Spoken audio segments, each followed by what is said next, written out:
your #1 news team covering the North. The Bahamas Tonight, Northern Edition.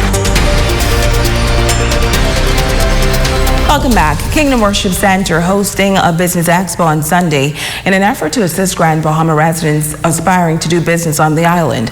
A small panel of professionals fielded questions on various aspects of doing business.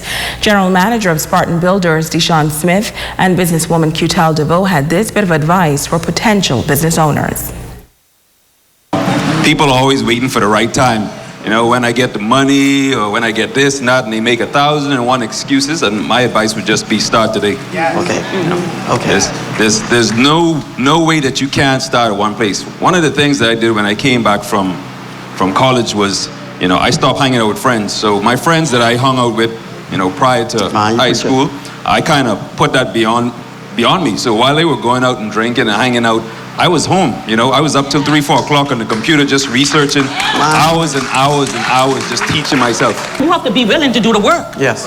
A lot of times we see people successful, we get all this wisdom, all this knowledge, and we just want to jump into it.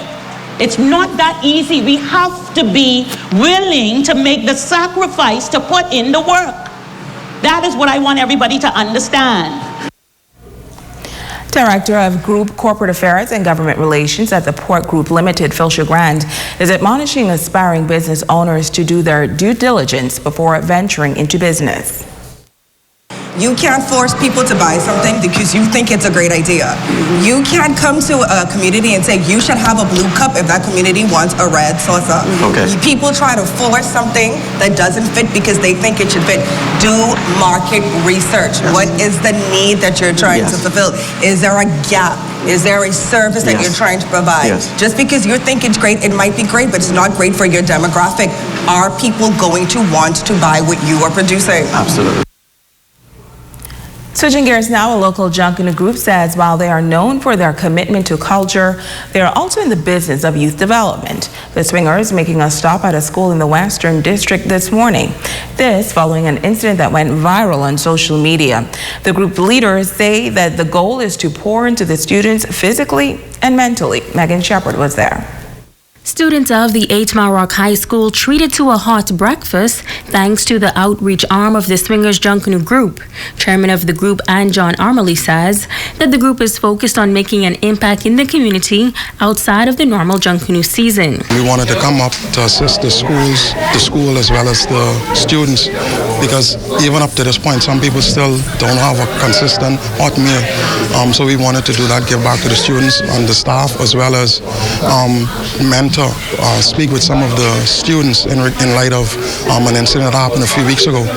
We brought some of the younger persons in the group, and the young people in the group can relate to a lot of the younger persons here in the schools in regards to issues and challenges that they're facing. So that's one of the reasons why I want to come up here today to begin this initiative.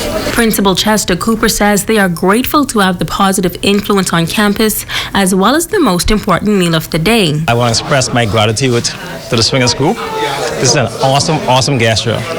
The reason being, a lot of our students, they're more or less fortunate, and many of them don't have breakfast in the morning.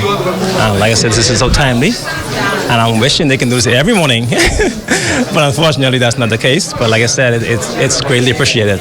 Now the group members also took some time to speak with students before the start of the school day. The message: make good choices and be respectful. As a Junkanoo choreograph section, we just want to target the young generation, and especially with the young ladies, we just want to let them know that this is not just Junkanoo. We build sisterhood, we build character. We also teach you how to have respect for yourself, even when you go out in the public, how to display yourself in the public eye. So that's what we mostly focus on when it comes to the choreograph section of Swingers Junkanoo. In speaking with them, we told them to be mindful of choices. Good or bad choices could have consequences. So we just wanted to let them know we understand the times now is challenging. We understand the difficulties going on, but try to hold your composure. Try to make good, sound decisions, because it could affect your future moving forward.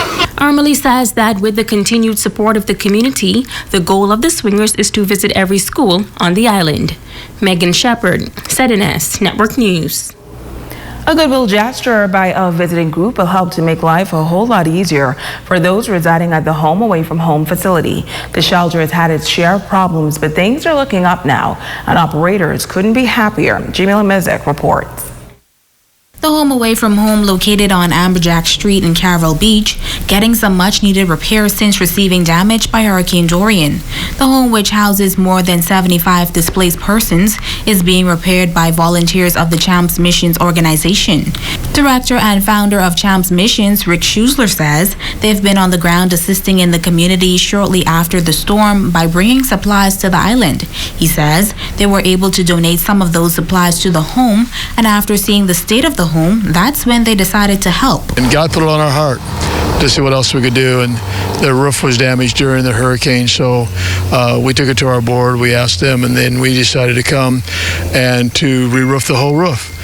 And then we had some partner churches in the U.S., and these are 6 guys from Texas and 10 guys from Virginia, paid their way to come down to work for free.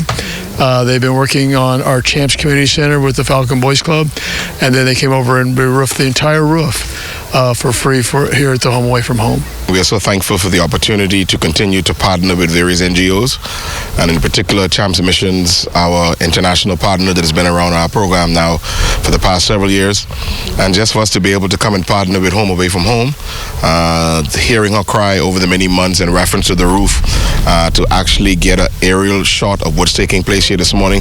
I think the many individuals who are part of this home, is so thankful for Champs Missions and the groups from Virginia and from Texas. Owner of Home Away from Home, Murphy Knoll, says a promise made was a promise kept, and she's thanking the volunteers for their assistance. It means a great deal, because to repair the whole roof, we're looking at over $14,000, because I got the invoice when they delivered the stuff. So it really, really, really means a whole lot, for them to come here and travel such a far way just to come here to do this work. It really is a blessing from God. Now, Noel says there's still more work to be done at the home, and she's reaching out for additional assistance. We need our windows repaired. You can notice that we have a lot of broken windows. They cannot screw down, or some of them cannot open up because you try to pull them, it's strained. And then inside, because where the roof was leaking, it damaged some of the rock sheets and stuff inside of the home. So we need inside the home to be repaired, and also too over by the homeless shelter. There is a 4-plex, and because everybody see it is like an apartment building, but the apartment building is actually using for homeless people that don't have nowhere to go. And we could really need some help there, because the roof is there really damaged bad, just as well as inside, and some of the plumbing work needs to be done, because you're dealing with a lot of disabled men, and they normally, do certain things inside the home, so I really could use some manpower up in there. Jamila Mizik, ZNS Network News. Now, many more organizations from across the world are still doing their part to help the northern Bahamas. Glory Unlimited Ministries from the United States is on Grand Bahama giving back to those in need at the Kevin G. Tomlinson Center this week.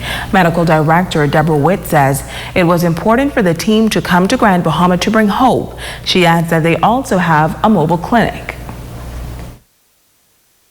Mostly high blood pressure, diabetes. Some people have medicines that I don't have, so I consider it a limited exam, but I try and do some teaching. And then after they've seen the doctor, they make sure we give them prayer and hope and counseling, because we know this was a very traumatic time, post-traumatic stress, depression, and just give a listening ear. And then we give gifts. We call it outbursts of love. And so we got cornmeal and flour and sugar, Dawn for their laundry, and toothpaste and toothbrush, and the babies get diapers and bottles and pacifiers. Bishop Jesse Gittin says he is pleased that he is able to help the Bahamian people. When this tragedy happened here, we wanted to be here as quick as we can to bring support, love, care, prayers, and any other thing that we can do. So that's why we're just grateful to be here.